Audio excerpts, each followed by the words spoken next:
हम प्रार्थना करते हैं। Our Heavenly Father and our lovable Jesus and Holy Spirit,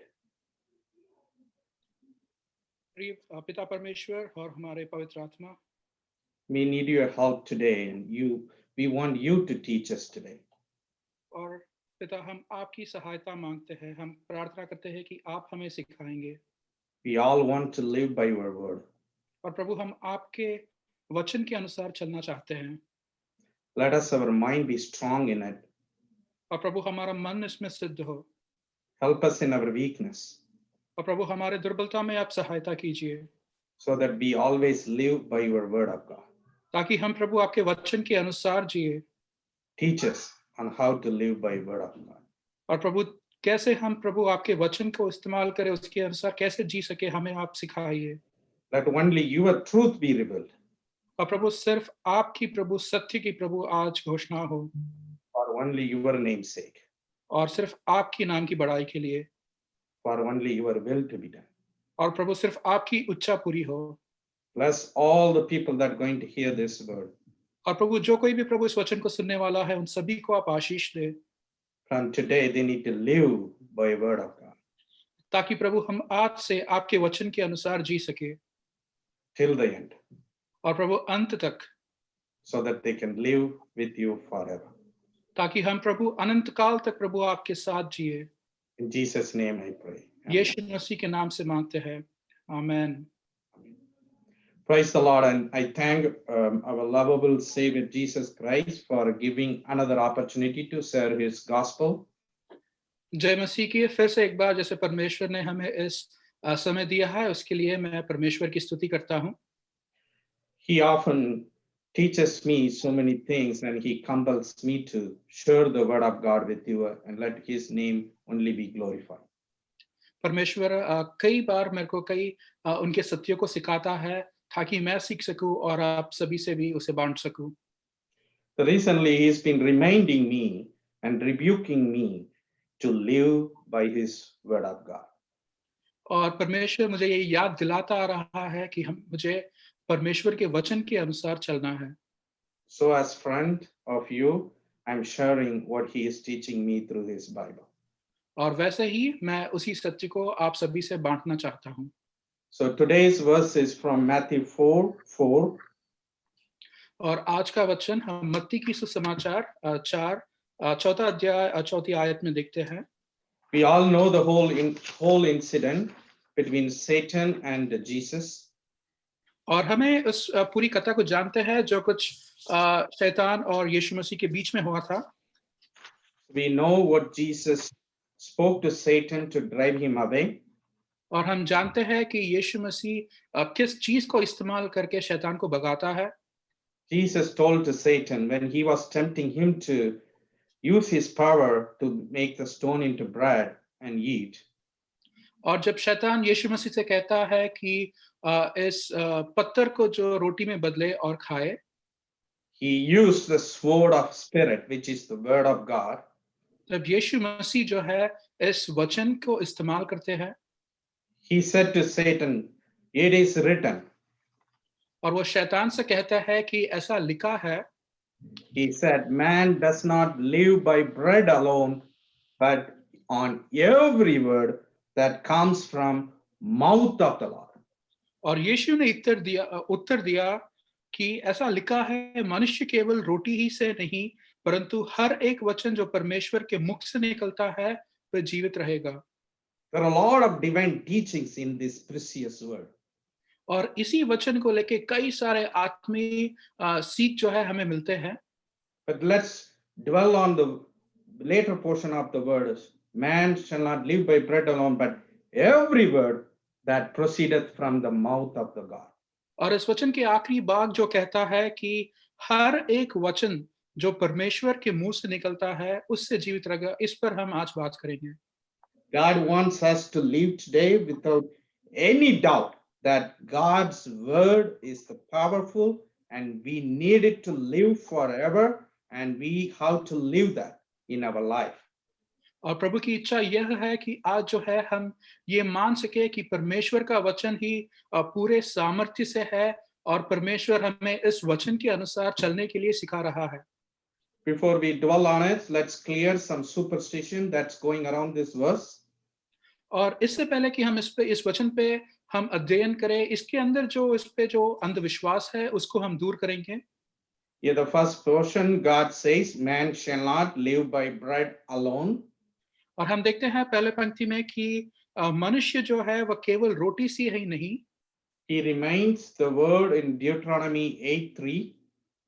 और इसी को हमें व्यवस्था विवरण 8 और 3 में हम इसी वचन को देखते हैं। We all know the incident on the wilderness when Israelite need badly of food.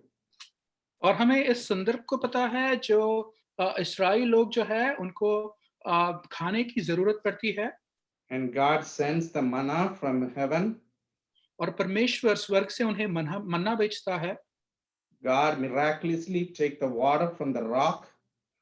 और परमेश्वर जो है अद्भुत रीति से जो उस चट्टान से पानी को निकालता है। He did all that, but by the reading this verse 8:3, he to humble them. So he did that. और हम जानते हैं कि जब हम ये व्यवस्था विवरण 8 और 3 से पढ़ते हैं कि उस सभी चीजों को परमेश्वर ने किया ताकि वो लोग नम्र बन सके। Reads the verse 8:3. He humbled you, causing you to hunger, and feeding you with manna which neither you nor fathers had known.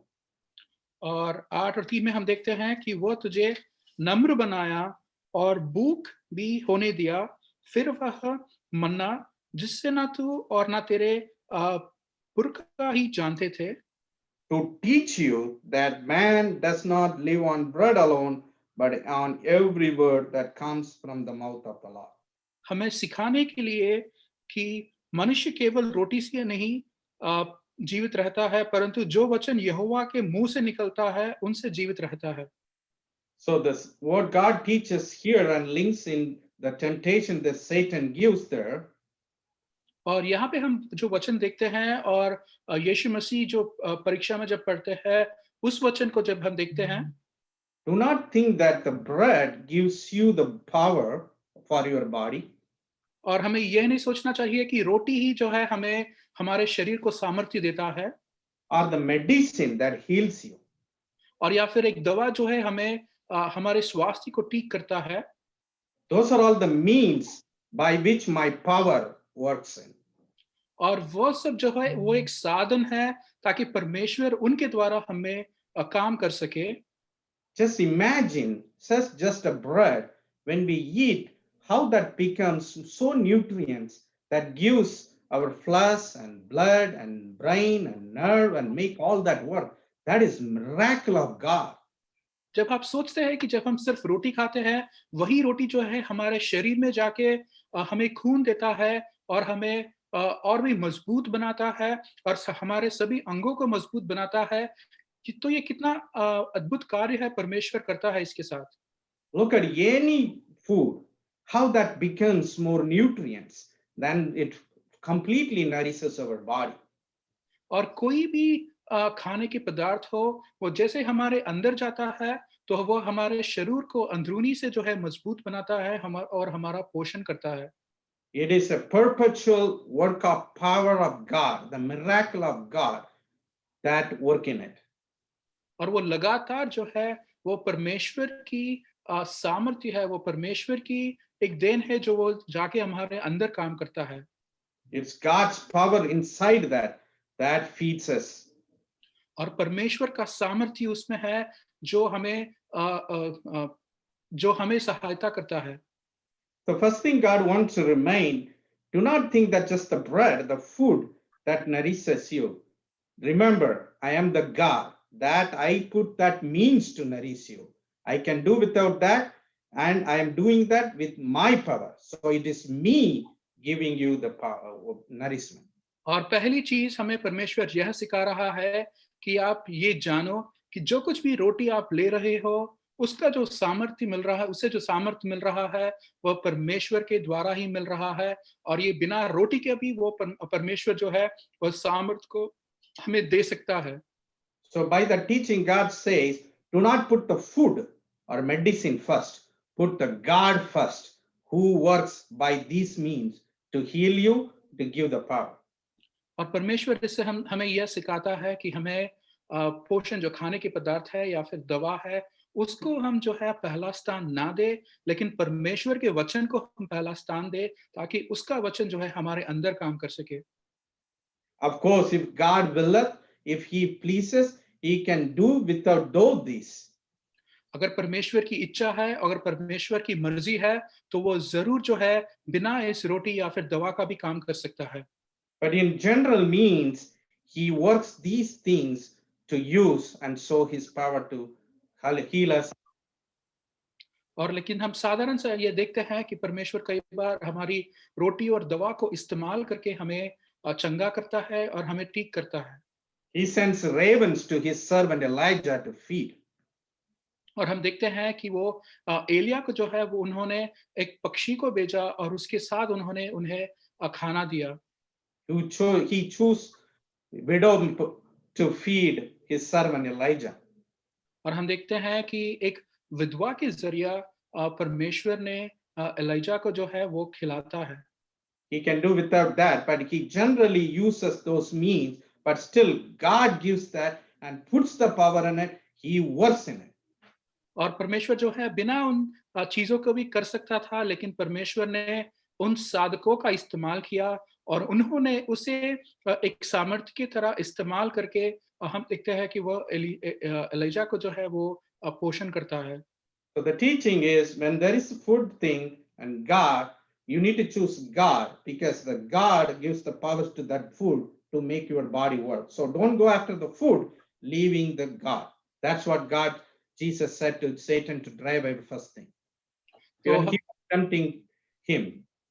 तो हम सीखते हैं कि अगर हमारे हाथ में अगर हमारे पास खाना है और परमेश्वर का वचन है, तो हमें परमेश्वर के वचन को जो है हमें पहला स्थान देना है, क्योंकि परमेश्वर जो है उनके वचन के द्वारा हमें परमेश्वर जो है हमें और भी मजबूत करता है।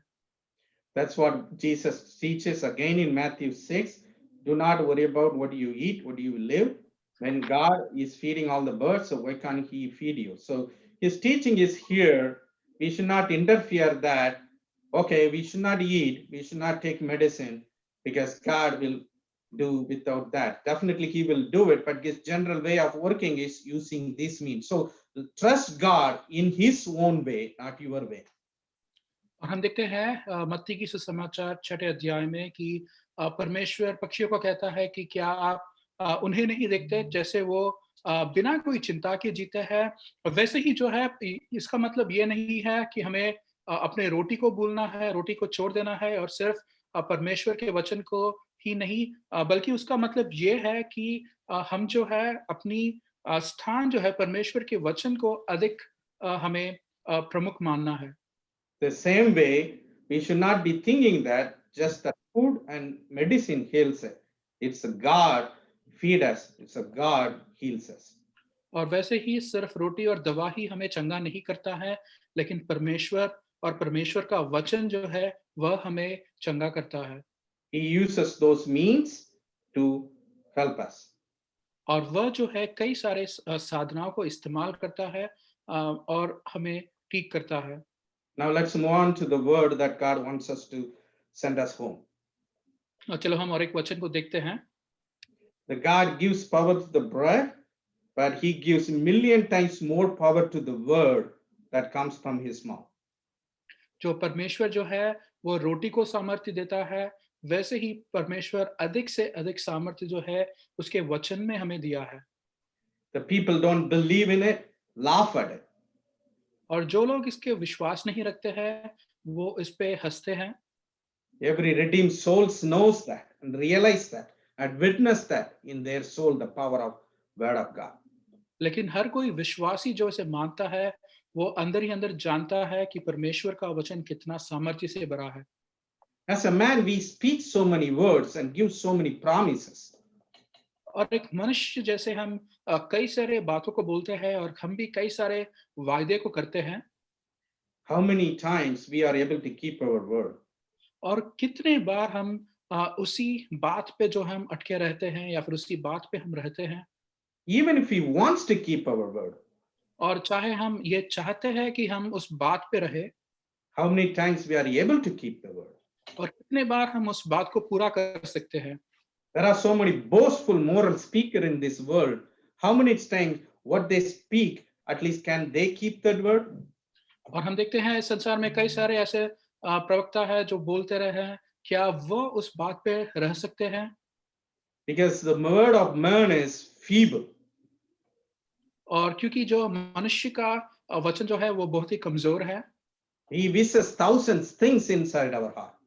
क्योंकि हम जो है हमारी मर्जी ये रहती है कि हम हजारों चीजों के बारे में कल्पना करते हैं। Can you able to make all that happen? क्या हम उन सभी चीजों को या फिर बातों को हम ला सकते हैं? No, we cannot. लेकिन हम उसके नहीं कर सकते हैं, Because we cannot control so many circumstances, providences, which we are unknown. क्योंकि हमारे जो है इतने संदर्भ रहते हैं जिसको हम संभाल नहीं सकते हैं।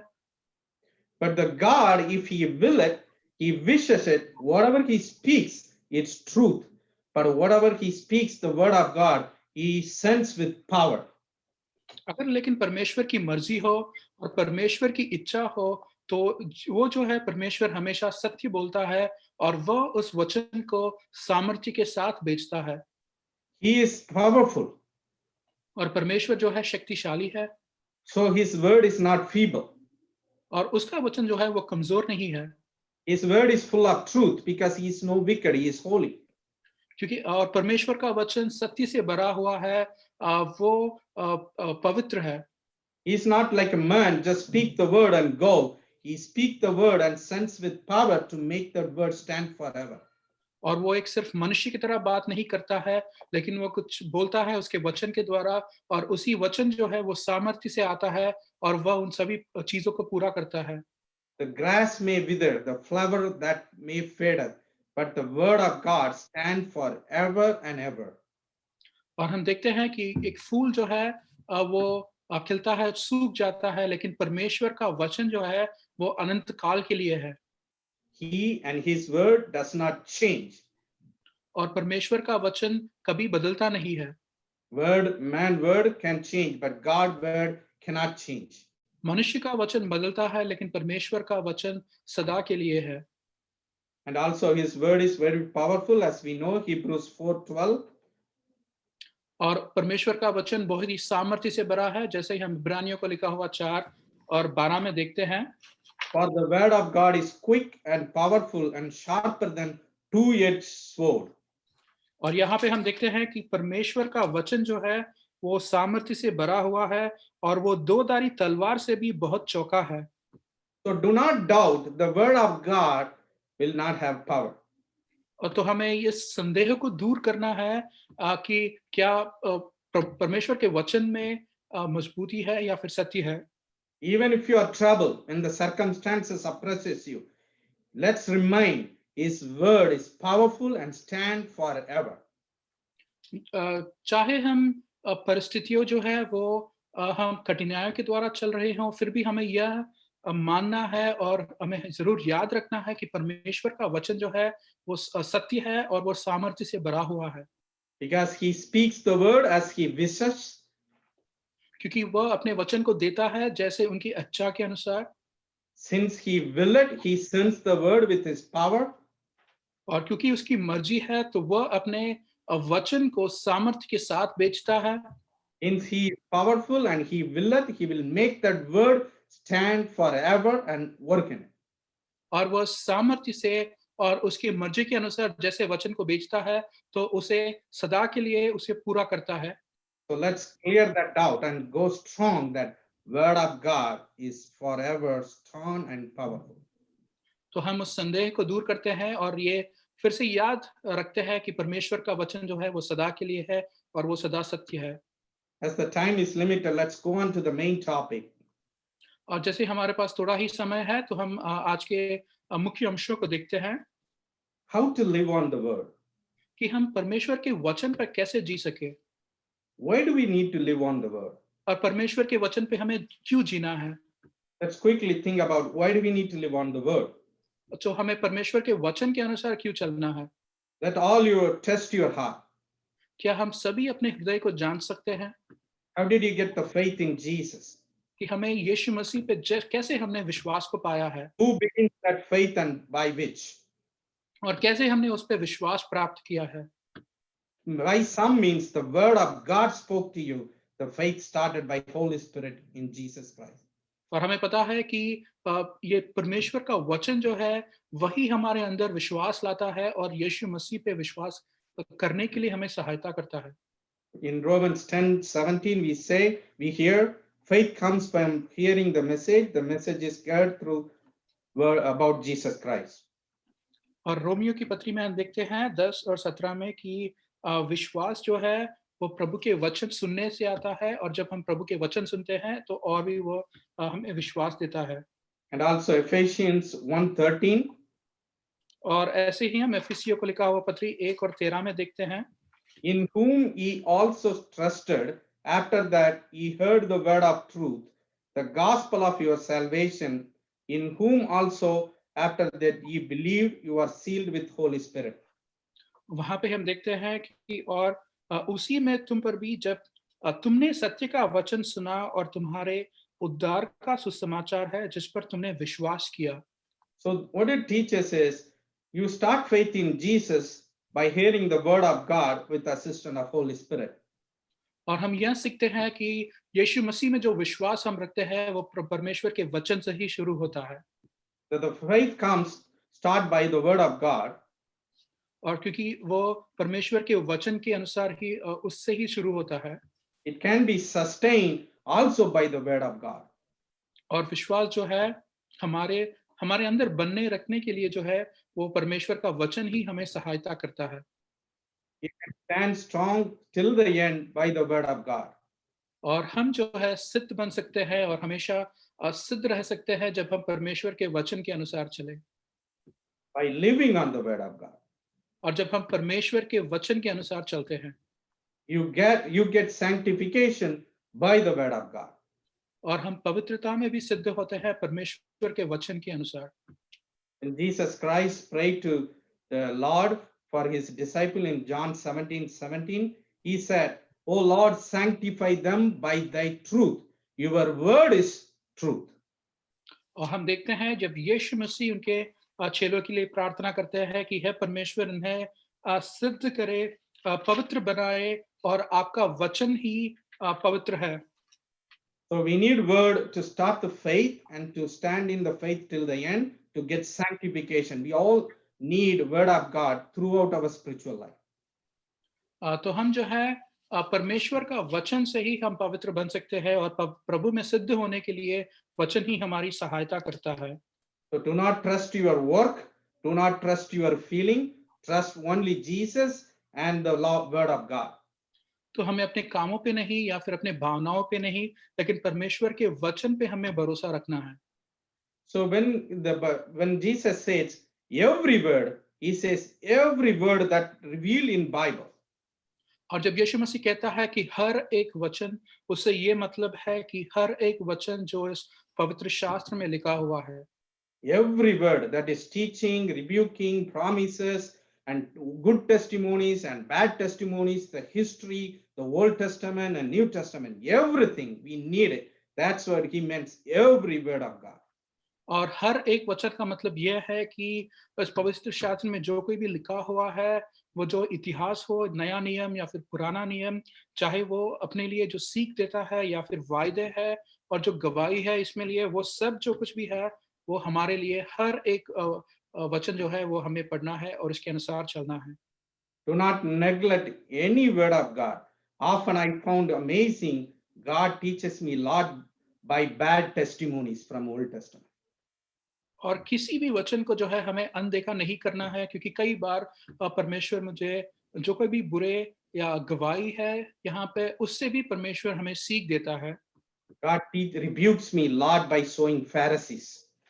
और परमेश्वर कई बार इस फारसियों को देख उस उनके जीवन को देख के सीखने के लिए देता है। More we grow in Jesus, we will long for more rebuking the word of God to pierce our heart, not just comfort. और जैसे जैसे हम प्रभु में चलते हैं वैसे ही परमेश्वर का वचन जो है हमें हमारी हृदय में और हमारी आत्मा में जो है कार्य करता है। So let's dwell on how to live on the card 2 minutes, then we'll wrap up. और हम ये जानते हैं कि परमेश्वर के वचन पे हम कैसे बने रहे। Since time is limited, I will just dwell on the common mistakes and how to correct. और हमारे पास समय थोड़ा ही है, तो हम देखते हैं कि कैसे हम कैसे गलतियां हैं जो हम वचन में करते हैं। We often, word of God, we try to memorize this word of God, which is good, first step. और पहला यह है कि हम परमेश्वर के वचन को याद रखते हैं। We memorize whole songs. और हम जो है पूरे जैसे भजन संगीत है उस सभी को हम याद रखते हैं। But do we really live on those word of God? हम उसे याद रखते हैं, लेकिन क्या हम बल्कि उस पे सही में उस पे जीते हैं? Do we truly try to live on those word of God? क्या हम सही में उस वचन के अनुसार चलते हैं? That's what God wants us to remind and rebuke us today from today. Every word that you are learning from the Bible, are you living by it? और वही हमें परमेश्वर आज फिर से याद दिला रहा है कि जो कोई भी वचन हम पढ़ रहे हैं, क्या हम उसके अनुसार चल रहे हैं? Are you just reading like novel? और क्या हम सिर्फ इसको एक किताब की तरह पढ़ रहे हैं? Or you are just memorizing like your school poems? और या फिर जैसे हम हमारे स्कूल में जैसे हम याद रखते हैं, वैसे ही हम इसको भी याद रख रहे हैं। Memorizing is a good first step. और एक किसी को याद रखना जो है वो अच्छा कार्य है। But we need to hidden that word in heart, not just in head. और लेकिन वो हमारे सिर्फ हमारे उसको याद रखना ही लेकिन हमें उसे अपने हृदय में स्वीकार करना है। That's what David said. I have hidden your word in my heart. और इसीलिए दाऊद कहता है कि मैंने आपके वचन को जो है अपने हृदय में रखा है। So are we trying to always ask God in all the troubles or in every step, God teaches me what I need to do from your word of God? तो क्या हम परमेश्वर से पूछ रहे हैं कि प्रभु इस वचन के अनुसार हम आप मुझे क्या सिखा रहे हैं और कैसे मैं आप इस वचन को पूरा कर सकता हूँ? When David says, Lord, your word is lamp to my feet, light for my path, he really meant it and he lived by it. और जब दाऊद कहता है कि प्रभु आपका वचन जो है मेरे लिए एक ज्योति है और मैं उसके अनुसार चलूं, तो वो कैसे इस वचन को कहता है? So in your life, when the trouble comes, you are just doing by your own thinking and just praying to God, or just waiting and say, God, tell me what I need to do, why I am in this trouble. Teach me, Lord, from your word. Rebuke me and give me the light for this path and give me the lamp for my feet. और जब हम कठिनाई के द्वारा गुजरते हैं, तो क्या हम ऐसे ही बैठे हुए परमेश्वर से हम बात करते हैं, या फिर हम पूछते हैं और उनके वचन से सीखते हैं कि परमेश्वर आप इस संदर्भ के द्वारा या फिर इस समय में आप क्या हमें सिखा रहे हो? और उनके वचन जो हमारे लिए ज्योति है, क्या हम उसके वचन से हम सीख सकते हैं? So the last thing I wanted to tell you, to live by the word of God, you need Holy Spirit help. और मैं आखिरी में ये कहना चाहता हूँ कि अगर हमें परमेश्वर के वचन के अनुसार चलना है, तो हमें ज़रूर पवित्र आत्मा की ज़रूरत है। That's what Jesus told in John 14. He will teach you everything. और इसीलिए यीशु मसीह हमें यूहन्ना 14 में सिखाता है कि पवित्र आत्मा जो है हमें सभी चीज़ों में सिखाएगा। Without Holy Spirit help, you cannot understand the spiritual depth of these scriptures. और बिना पवित्र आत्मा के जो है हम इस वचन को हम समझ नहीं सकते हैं। Without Holy Spirit help, you cannot live by the word of God. और बिना पवित्र आत्मा के हम इस वचन के अनुसार नहीं चल सकते हैं। I tell you with my whole heart, before you read the Bible, pray, Holy Spirit, be with me. Please teach me as Jesus would teach me at this moment. और मैं आप सभी को कहता हूँ कि वचन को पढ़ने से पहले हमें प्रार्थना करना है और यीशु मसीह से पूछना है कि पवित्र आत्मा के द्वारा वह हमसे बात कर सके। You truly pray that with faith, I will tell you the truth that you never understood, you will understand. The truth and this truth, how it kisses each other, you will understand. Holy Spirit will teach you. जब आप प्रार्थना करते हैं, तो आप जानोगे कि परमेश्वर कैसे हमें सत्यों को हमें सिखाता है, और वैसे ही हम सभी वचनों को जो है हम सीखते हैं। And also Holy Spirit will, when you read the Bible, tell you, remind you, this is mouth of the Lord spoken. So every word when you read, you will think that God is speaking to you. Truly, your heart, it will come to your heart, not just reading like novels. It will be truly coming to your heart as God is speaking to you at that moment. और जैसे ही हम इस प्रार्थना से शुरू करते हैं तो पवित्र आत्मा हमें सिखाता है कि ये जो वचन है वो परमेश्वर के मुँह से निकला हुआ वचन है और ये सिर्फ़ कोई ऐसा हुआ लिखा हुआ जो है वचन नहीं है और वह हमें उसके वचन के अनुसार जो है पवित्र आत्मा हमें सिखाती है और उस सत्य में हमें चलाता है। The last thing, then we'll wrap up. When you learn the word of God, try to live by the word of God. Don't just use this word of God to fight over the people. और जब परमेश्वर हमें वचन सिखाता है और उसके सत्य में हमें दिखाता है तो हम उसे उसके अनुसार चलना है बल्कि इसी को हम दूसरों के लिए या फिर उनके कमियों के लिए नहीं इस्तेमाल करना है। The common temptation Satan will give you when you learn something, oh, others doesn't know, so we need to tell him he doesn't know, he is understanding wrongly. और कई बार हम ये देखते हैं कि इस व्यक्ति को जो है इसको ये जो वचन ठीक से पता नहीं है या फिर वो समझता नहीं है, तो मैं उसको सिखाता हूँ या फिर उसको दिखाने के लिए हम इस चीज़ को करते हैं। You don't know, do not judge him. You just try and live that word of God in your life. और हमें जो है ऐसा नहीं करना है लेकिन उसी परमेश्वर का सिखाया वचन को पहले हमें अपने जीवन में जो है हमें उस पर चलना है।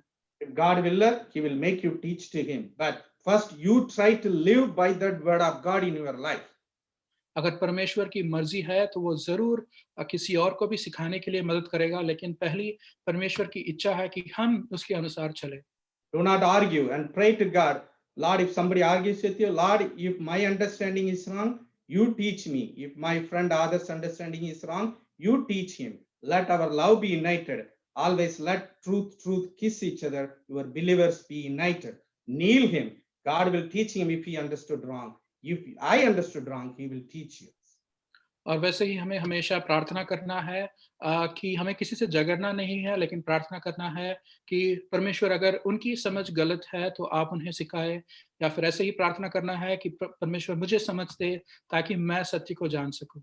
So seek Holy Spirit and read the Bible with the Holy Spirit help and ask Holy Spirit to help by live by the word of God and start living by the word of God every day and be a testimony for Jesus Christ. और हमें पवित्र आत्मा की सहायता से हमें चलना है, पवित्र आत्मा ही हमें सहायता करे ताकि हम परमेश्वर के वचन के सत्य को जाने और उसके अनुसार हम जी सकें। And Jesus is the word of God. His personality, his character, his work, his life is the word of God. God revealed us through Christ. Know Christ. That is the better understanding of the word of God. Follow him. May God bless us to live by word of God and be like Jesus.